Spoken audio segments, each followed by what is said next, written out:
अस्सलाम वालेकुम। इस वक्त हम पहुंच चुके हैं कोहाला पुल।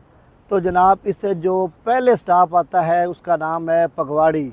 पगवाड़ी से तकरीबन 15 मिनट की मुसाफत पे कोहाला पुल आ जाती है। बहुत ही कमाल का सीन है।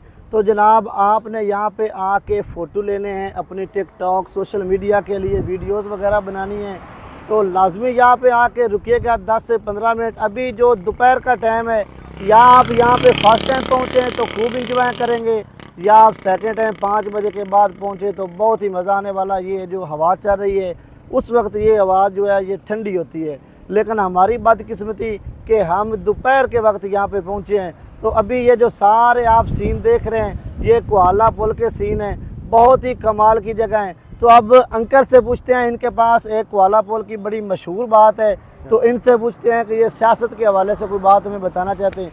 जी बताइएगा जो आपको बात का पता है। अस्सलाम वालेकुम। ये असगर खां हुआ करते थे एयर मार्शल। तो उन्होंने कहा था कि भुट्टो को कोहाला के पुल पर फांसी दूंगा।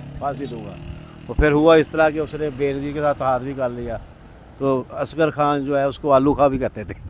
अच्छा, असगर खां को आलू खां भी कहते थे। जी। तो फिर वो जो फांसी वाला मामला था वो तो उसकी फिर सोच रह गई।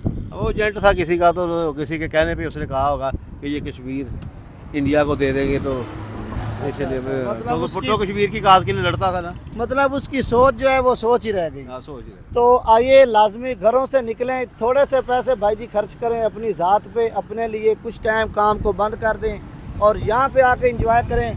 82 साल की उम्र में आपके सामने ये जो बुज़ुर्ग हैं ये खूब इंजॉय कर रहे हैं। 82 साल की उम्र में लोग अपनी कब्रों का जायज़ा ले रहे होते हैं कि मुझे कहाँ पे दफना है, तो वो अपना वो बंदोबस्त कर रहे होते हैं। लेकिन ये कश्मीर घूम रहे हैं, हमें घुमा रहे हैं, हमें बता रहे हैं, इंजॉयमेंट करा रहे हैं। तो इंशाल्लाह नेक्स्ट भी आपको दिखाते जाएंगे। वीडियो को लाइक और शेयर लाजमी कर दें।